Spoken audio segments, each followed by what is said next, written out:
Welcome to the Bernie's Bootlegs podcast, where we explore the stories of successful musicians and share their perspectives on being an artist in a digital age. I'm your host, Kenny McCabe, and let's get into the show. Okay, guys, I'm here with Colin Stranahan. Colin, thank you so much for coming on the podcast. Yeah, thanks for having me. My pleasure, and I'm glad to have completed the trio. I interviewed Glenn first, and then I just got Rick to come on like last week, so that'll be out. Wow. Hopefully by the time this comes out, that conversation will be out as well, so people can check that out. And so the number of times that we've tried to schedule this interview, I don't know how many it is. It's probably like like 10 or 15 times, but I feel like Captain Ahab here, and I finally been able to connect with you. So thank you. Well, thank you, and apologies for taking so long. I guess that's the part of things are always moving and changing, and I appreciate your patience, and I appreciate what you're doing, too. I think it's such a great podcast and process, So. Yeah, I mean, I'm just trying to have conversations and, get better at asking questions and share people's stories. So maybe we can just start with some context about you. You are from Denver, is that correct? Yeah, I am. Yeah, tell us about growing up in Denver and, kind of the music scene out there and how you got started playing music. Yeah, well, first of all, the Denver music scene is incredible. I mean, there's so many musicians that I grew up around that were so inspiring and that are still so inspiring, that are out there playing with so many different people and doing really cool things. But I grew up, my father's a jazz musician. He plays saxophone, and that's kind of how I was introduced to the music, through him and through playing with him. But both of my grandfathers played drums. One in particular played in big bands, and I remember as early as like being 3 years old and sort of playing his drums and kind of messing around and finding the joy of music like pretty early on, just this feeling of like happiness when I would play, so I kind of went through my early years in school sort of being a part of the jazz band and all that. But there was a certain point when I switched elementary schools to a school where there was a really great jazz program, like one of the most advanced jazz programs in the country, I think, and for elementary school students. And this guy, Joe Andres, was my band director. And what he would do is he would have like a concert band, but he would have jazz musicians come in and play with the concert band. And I had already had a little experience playing jazz, but that was like locking me into the rest of my life, really, because I started to play with like a lot of people around town started to hear me, and they said like, "Oh man, like how old are you?" And I was like, "Oh, 11 or 12." And they were like, "Well, yeah, you sound really good." And I'm like, it just started to snowball there. And, I got a little distracted in junior high school because I played American football, and, I was pretty good. I was a pretty good middle linebacker.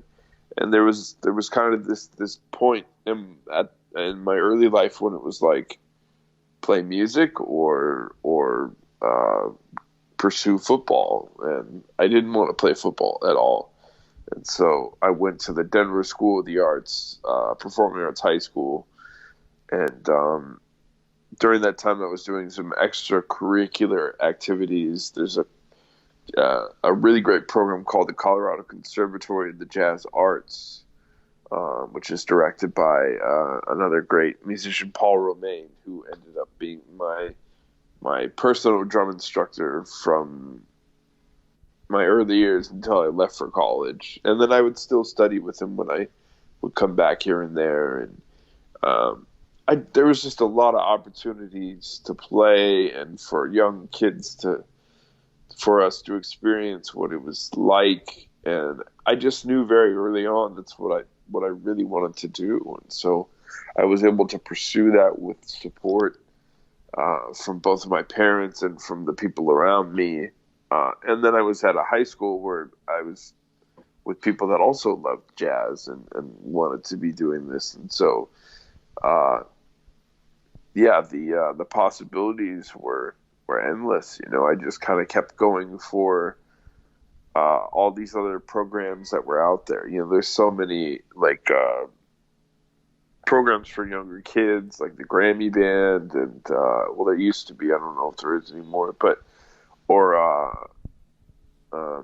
there's just so many opportunities, and I would try to go for all of those. Betty Carter Jazz Ahead program, I did everything I could get my hands on, and that sort of set me up for later.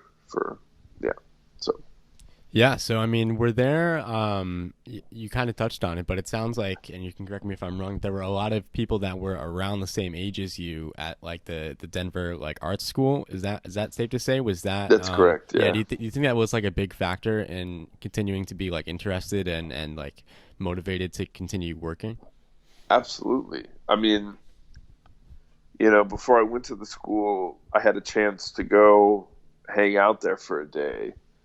And I remember now, I can remember looking back on it now, like there was a group of guys playing in a room, and I just remember they were playing this like really obscure Miles Davis tune, and the guitar player was Jeremy Most, who is, I don't know how familiar you are with the pop world now, but like Emily King, she's a really incredible singer, but Jeremy Most is like the musical director of her band now, and he's gone on to do so many things. And I think that day, for some reason, Shane Ensley was there playing with the band, and Shane Ensley is the trumpet player in Kneebody, and I've known Shane my whole life. But just going through all these people and realizing what they've gone on to do now, it's incredible. And then when I went to the school, the friends that I made, we just all wanted to do the same thing. And so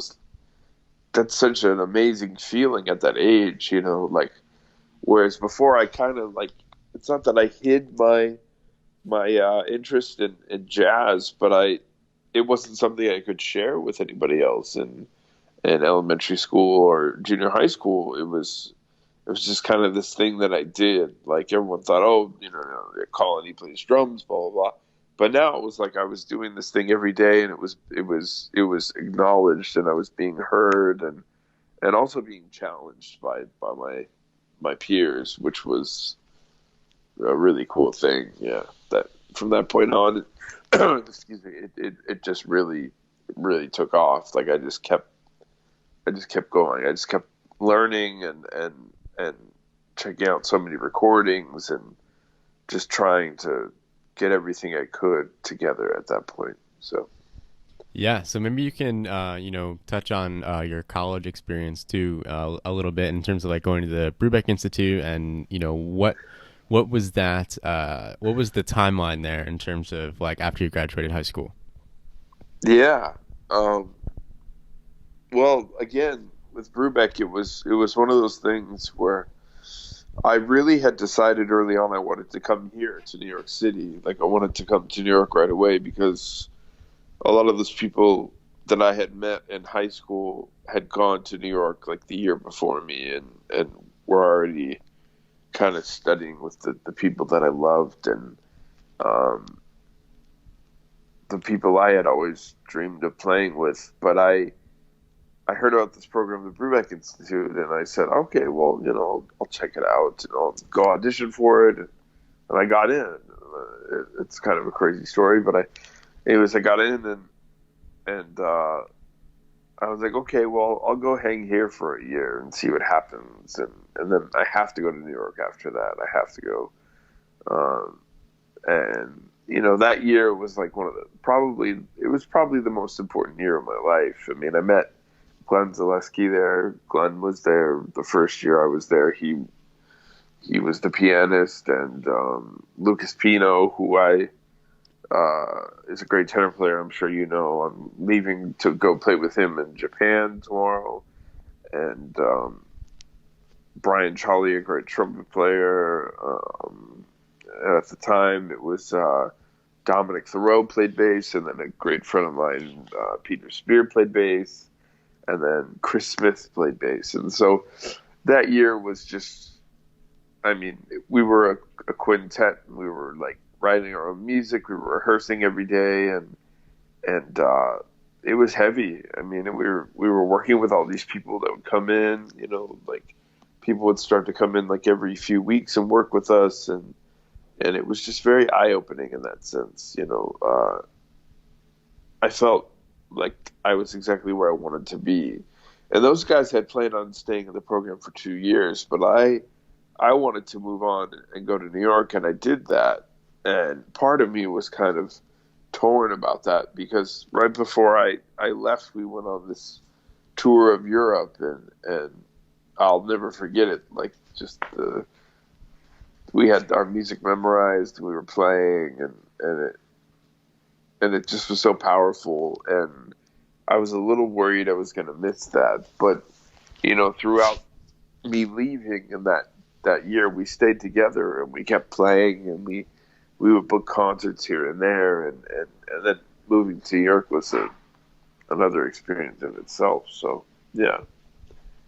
Yeah, when you moved to New York, were you still in school, or did you just move straight there? When I came to New York, I went to the new school for 1 year. I came here and studied the new school for a year, and it was cool. I mean, it was. There were also, I mean, you know, like-minded students. There were even more, and then at the new school, it's great because you can study with whoever you want to study with, which is amazing. And so I started to hang out with Ari Hoenig and you know, Billy Hart and all these people, and really get a sense for what it is that I wanted to do, and was being challenged in a way that I really had to get my stuff together, you know, and I had to really get on it. And so that was very eye-opening for me. And I started working a lot. You know, I started getting called for gigs, and people were recommending me for things, and that was cool. And that was great. And then I heard about this program, the Thelonious Monk Institute of Jazz, and it was another situation where I said, okay, well, you know, I'll audition for that, but I'm happy to be in New York, you know.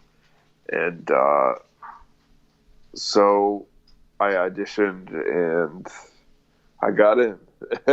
and I went to New Orleans, and before I knew it, I was like in this group, and was being musically directed by Terence Blanchard, and hanging out with like Herbie Hancock and Wayne Shorter, and playing with those guys and traveling with them, and that was really amazing too. But yeah, that's kind of the map of schools, you know.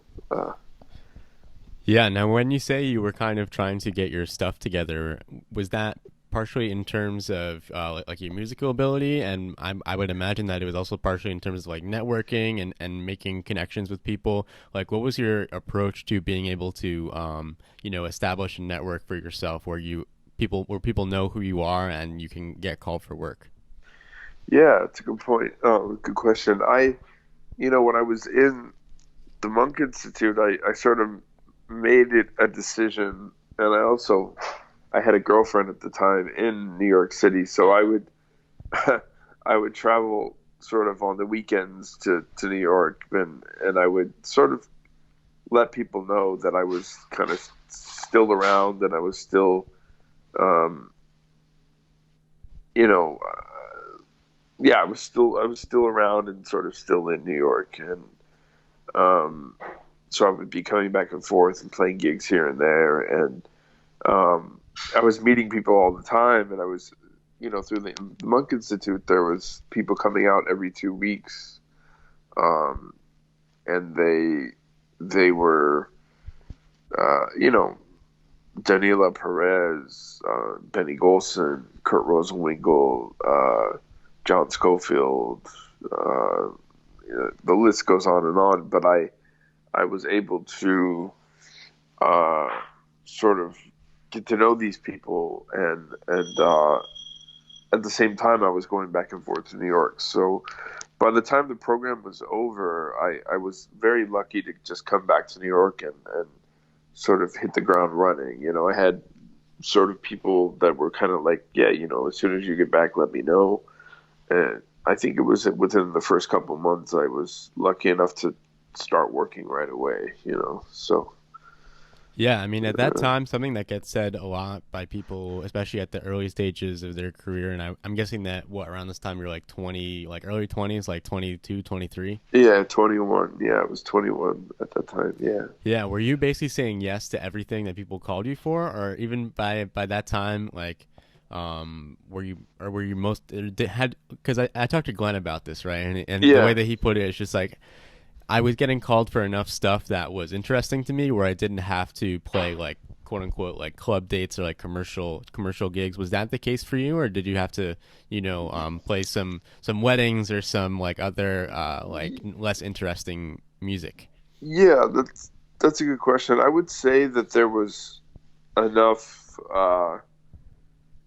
creative and interesting things that I was wanting to do early on, but that, you know, there was always like an odd gig here and there once in a while, you know, something that would be a little strange, or maybe a wedding gig or something like that. But for the most part, yeah, it was like creative, interesting music, and yeah, I definitely said yes to most of the things I was being asked to do. And yeah, I just wanted to be playing, and I remember talking to Jeff Ballard early on, and him saying, you know, like the first couple of years you're in New York, you just work, you just like try to say yes to everything you can, and then eventually you start to realize like the people that you want to be working with and the music you kind of want to be playing, and it really starts to shape you as a musician, and you start to figure that out. And eventually you're just kind of with your people, you're with your guys. And I definitely felt like that happened in a lot of ways. And it's still happening, yeah. Yeah, so there's a lot of younger musicians and musically interested people that listen to the podcast and, might be in the early stages of their career, whether they're like in high school maybe, or like in, in college, maybe they're about to graduate and they're looking out at the world and they're just like, well, shit, like I'm about to graduate college. Like, I don't know. They might have like some anxiety about like actually making a living. Besides just like saying yes to everything, what are some things that you might recommend someone do, whether that be in terms of like musical things that they need to work on, or like how to network better? What are some things that you would recommend someone do in order to give them the highest probability of being called for stuff? Well, I mean, definitely musical things are a big part of it, or your ability to be professional and prepared for any kind of situation, and to be able to sight read and to be able to do all of these different things that we talk about. But it's funny, here I am name dropping, but when I was hanging out with Herbie Hancock, in school, I asked him once, I said, like, how do you get to that level where you're just able to just be you and to just get to that deep level where you're so focused and you're able to just sort of basically do anything. I feel like you're able to play anything. And he said, it's not about anything musical at all. It's not about any of that stuff other than being a good human being. And at the time I was kind of like, well, yeah, I get that, but it's really true. The more and more I'm in this business, and the more and more I play, and the more I tour and work with people, I just, more so than anything, of course, like the music has to be together and the playing and all of that, but being a good person and being someone that can be relied on, and like having a very focused mission in life, like I want to reach people, and I want people to hear music, and I want them to feel good, and to hopefully take something away from what it is that I'm doing, and inspire something in their life, or in someone else's life by sharing the music with someone else. But at the end of the day, I want to reach people, and I'm here to hopefully, change something in someone's life. It can be anything, but that's the end results. So in order to do that, I have to have all that other stuff really together. I like make sure that I'm prepared for whatever the music is asking for, and really understanding of what it is, and we all make mistakes, but really, yeah, it's about just being a good person and being open-minded. Yeah.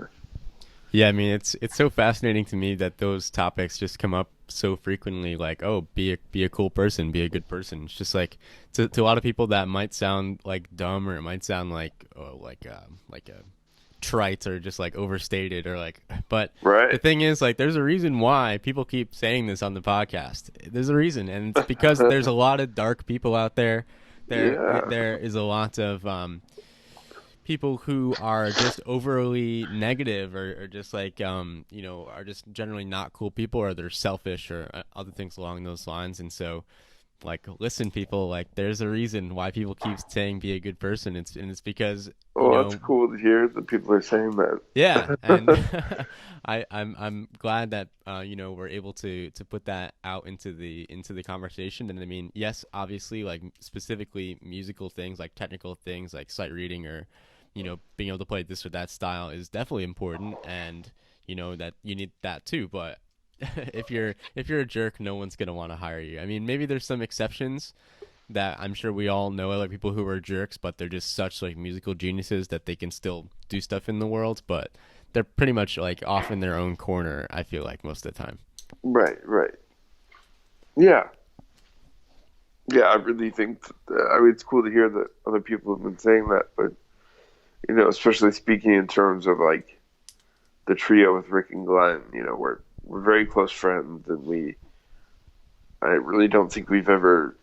I mean, we've had disagreements about things, but we've always approached that band and our friendship with a lot of respect and love, and understanding. And I think it's why we play the way we play with each other, and we're able to get to that sort of next level of things.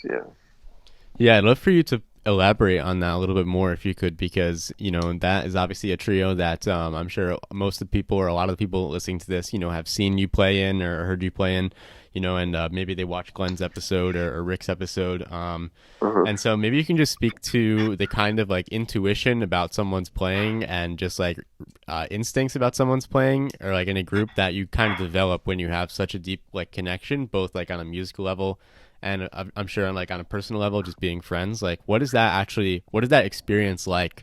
Like, is it kind of like reading each other's minds? Yeah, I think it is. It's like I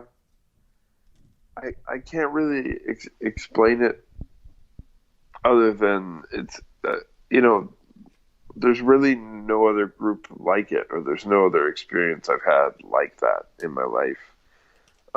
Where from the first time we played, even before, I mean, I've known Glenn for many years. Glenn and I have been very close for a very long time, but with Rick, we met later on, but it was almost like, that one piece of the puzzle that you drop, or it's underneath the couch or something, and you can't find it, and then when you do find it, it's complete.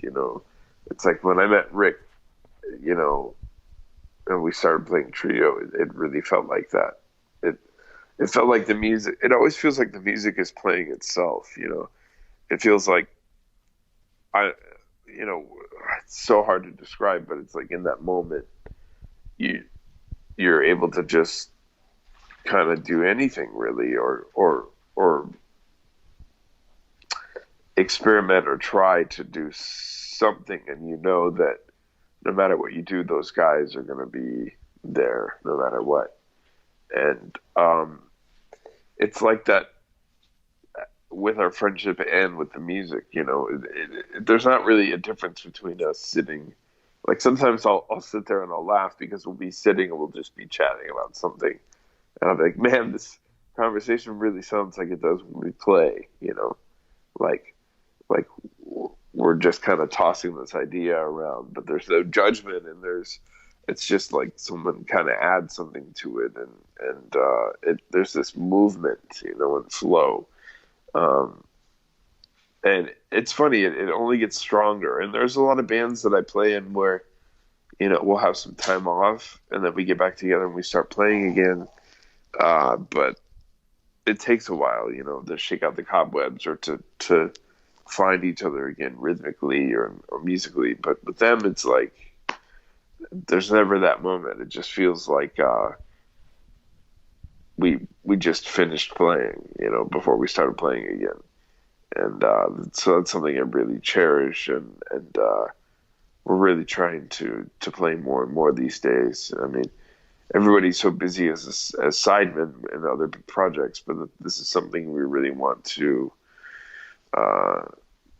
be doing more and more of. So, yeah, it's a really interesting thing. And I can't explain why it is, but yeah, it's great. It's just really special. It makes me laugh, and it makes me just really experience a lot of joy, and it reminds me why I'm playing music as well. So yeah. Yeah, man. And it just kind of also goes to show that music is basically an analog for life. It's there's really no, like you're saying, like there's really no disconnect between living and playing music. Like it's the same person, it's the same brain that's like talking in a conversation as is playing an instrument with that same person. You know what I mean? Right. Absolutely. Yeah, man. So if we could delve slightly deeper here, what is the main motivation for you playing music? Is it partially because it's fun? Is it partially to express yourself? I would imagine. Like, what would be your answer to that? Although I'm sure it's a confluence of many different things. Well, it's everything. Music is everything to me. The music is what I've chosen to be my life's study and practice, and I feel like music gives me as much as I give it. As much as I practice and prepare, the more reward I get from doing that. And it's an expression and a language in which I'm able to really express every single emotion and feeling I have in my life through an instrument and through a way of improvising. And it's really sacred to me. It's really something that, I try to never take for granted. And it's funny because, those of us that do play and improvise, we know that some days you're really connected, and it really, even with Rick and Glenn, when I say that it's always really connected and there's that sort of effortless feeling. But yes, there are moments when it's maybe not our best day, or we're tired, or we're a little unfocused. But that's why I love music so much, is because there's never that moment of like, oh, I've mastered it, I've arrived, here I am, that's it. It really is just a way of expressing life. We all go through a series of different stages in our life, I think, where we have things really figured out, or we're really lost, or we're searching for something, and or we're going through something very, very dark, maybe, or confusing. But no matter what the case is, there's always that expression or that way of just kind of pouring. Like when I play, I really try to bring my whole essence to the music. I don't try to hold back anything, and it's not like I'm saying like, this is what happened to me today. Oh, it just flows, and without it, I don't know what I would do. I don't know. it just really is something that, yeah, it's my life. And that's, and at the end of the day, I hope that translates into,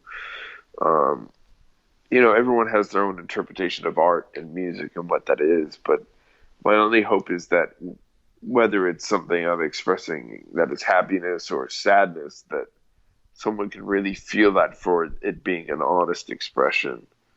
I've been lucky enough to have people come up to me. Sometimes people come up to me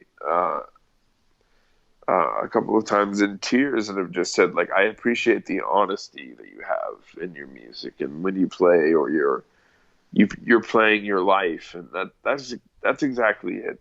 That's what I want to be doing. I just want people to, they don't have to know exactly what it is that I'm trying to say, but I want to connect with them, even people that aren't, musicians in the audience. Like, I'm always thinking about that. I'm always thinking about ways to connect them to the music, or to have them understand something that I'm doing that makes sense to them in some way or another. And I'm always trying to think of ways to make that clear, that expression clear. So, yeah, I just really want to reach people. I want to be like an ambassador of jazz that betters the world through music. I don't know. Do you feel a responsibility to your audience, so to speak, to be honest and have integrity? I feel like the responsibility is to, sure, it's all of those things. But it's also to be vulnerable and to not close myself off, to always be right there in the moment, whatever that moment is, and express it, And it's really interesting when you're in that moment together, especially with an audience.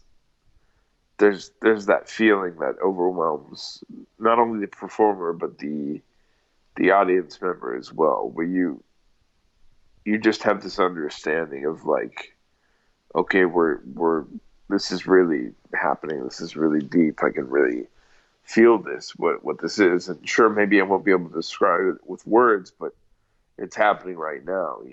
Nothing else is happening in this moment except for that. And I remember being at concerts where I felt that way. I remember hearing Brad Meldau's trio for the first time at the Village Vanguard, and I had that feeling of, like, everyone in this room is feeling the same thing or experiencing the same sort of thing, and that was, yeah, that's what I'm sort of striving for.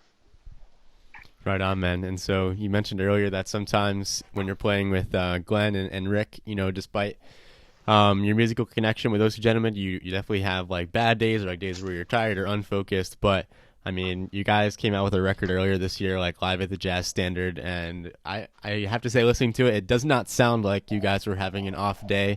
Maybe you were, but if you were, keep it a secret, because there's no possible way that anyone could think that listening to that record. So maybe you can just tell us a few words about what's on that record and what people can expect if they pick up a copy.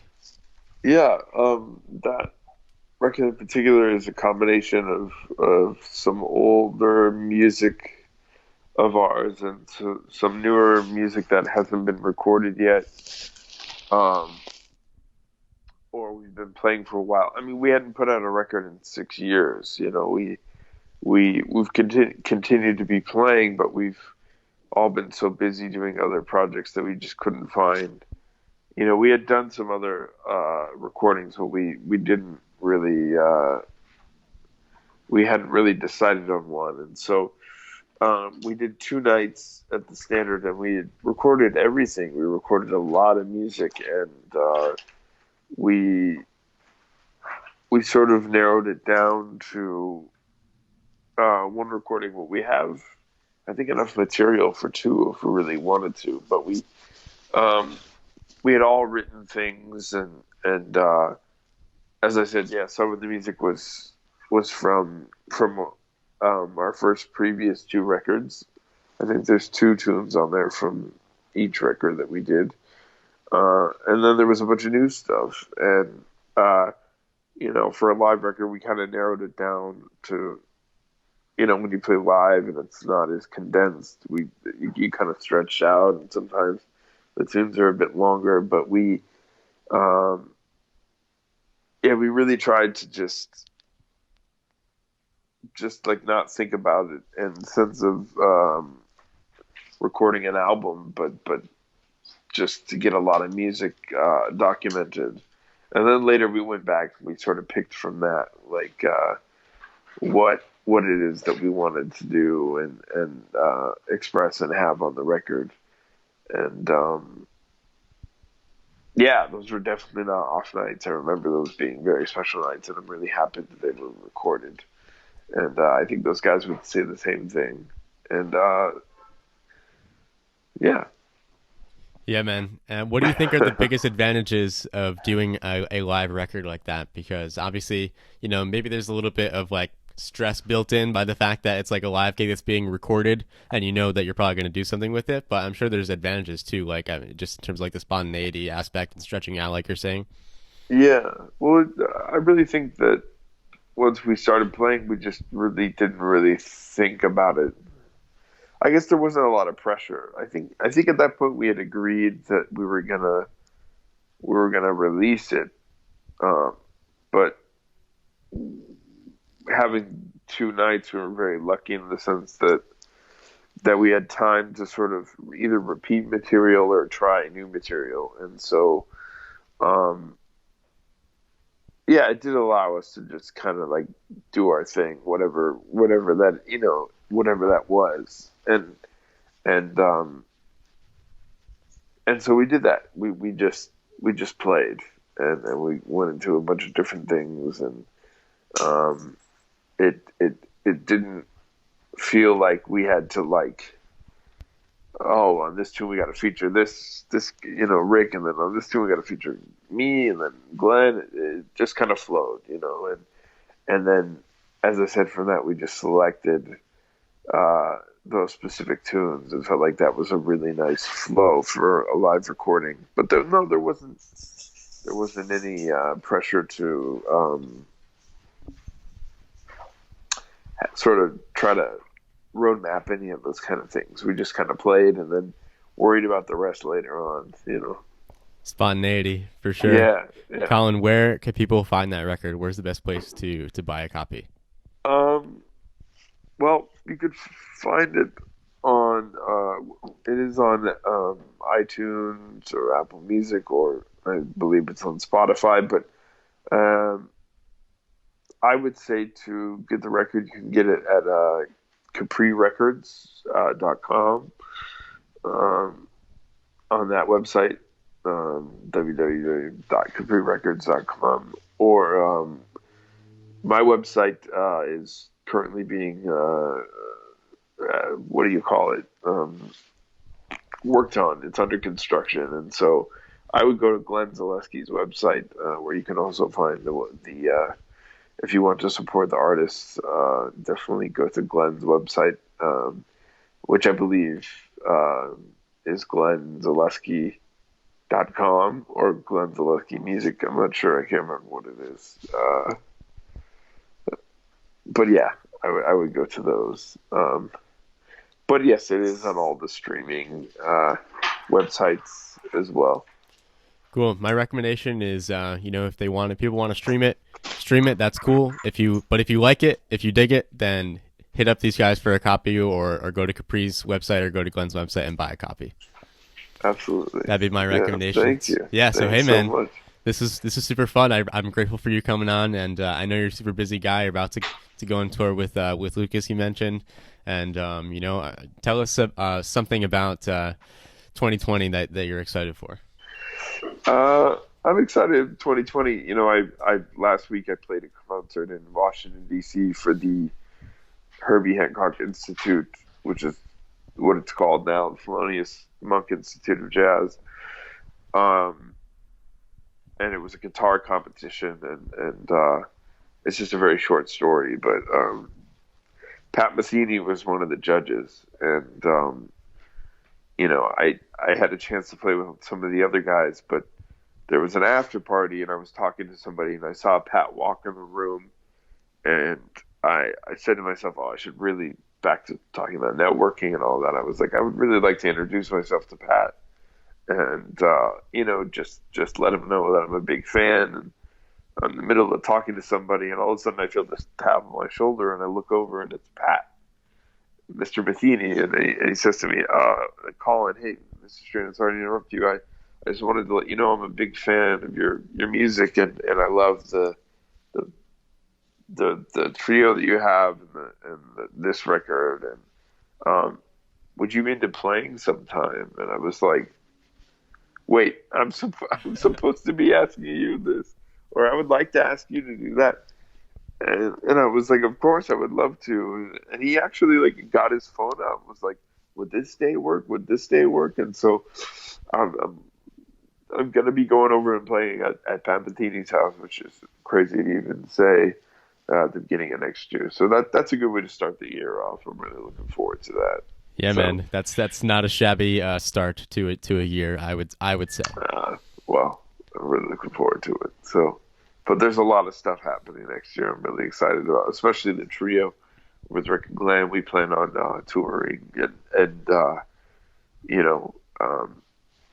talking about the new record and getting it out there, and hopefully coming to a city near you all.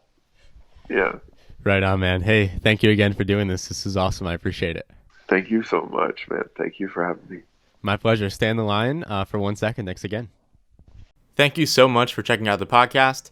Don't forget to subscribe wherever you happen to be listening to this. And if you enjoyed the podcast, consider giving it a 5-star rating on Apple Podcasts or your favorite podcast app. For more episodes, please visit BerniesBootlegs.com. Thanks again, and see you guys next time.